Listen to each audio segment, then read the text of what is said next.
Ooh, all right, all right. Now, a couple hours have passed, so I've calmed down a little bit. But that ended. Look, the beginning of the game, things did not look great. Baker got off to a start of, he was 0 for 5, had an interception. Beckham had left the game with an injury.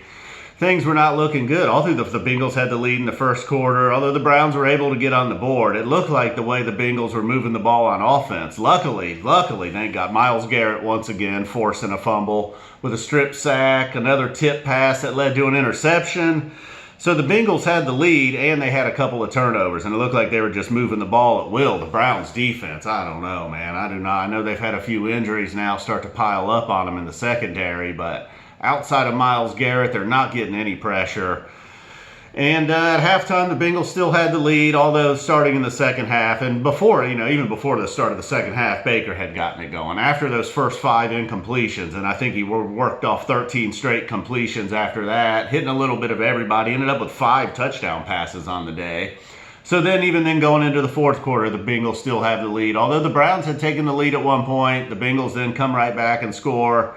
At this point, the Bengals struggled inside the red zone. That's another thing that kept the Browns alive. There was a time there they had to settle for a field goal, maybe twice the Bengals did. But ultimately, it came down to,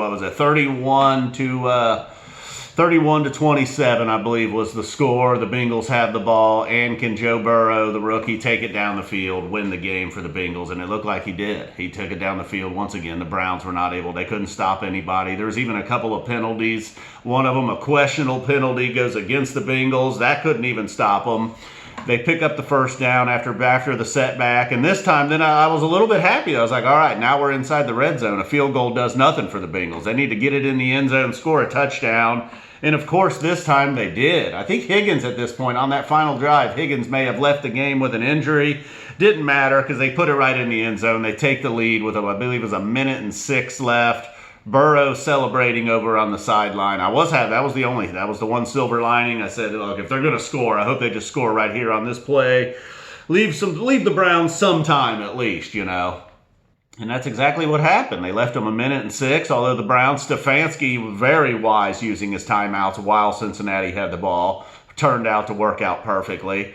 And then once Cleveland got the ball, they had already been rolling. Like I said, Baker got on a roll after that hot start, or after that horrible start. He got hot, hitting basically Higgins was the man kind of throughout the day. Over 100 yards receiving for Higgins. He stepped right in when Beckham went out like Odell who? All right, let's not get carried away. But we know Higgins can play. We've known that for a while. Jarvis had a couple of big catches, and Njoku with a beautiful touchdown pass. But anyhow, back to this last drive now. Baker Mayfield leads the Browns right down the field. All of a sudden the Bengals defense looks like the Browns defense. And then boom, game-winning touchdown on just a crazy pass to Peoples-Jones. I thought for a second it was intercepted, but no, just right between the hands or outside the fingertips of the Bengals defender. Peoples-Jones catches it, both feet in, boom, touchdown. And what a big day for him, the rookie. He had another big catch earlier in the day.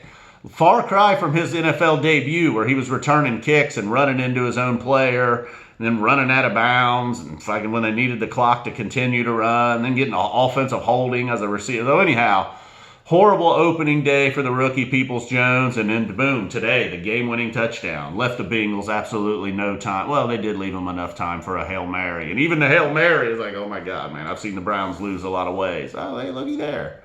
See old Columbus in the background. Not so much over there.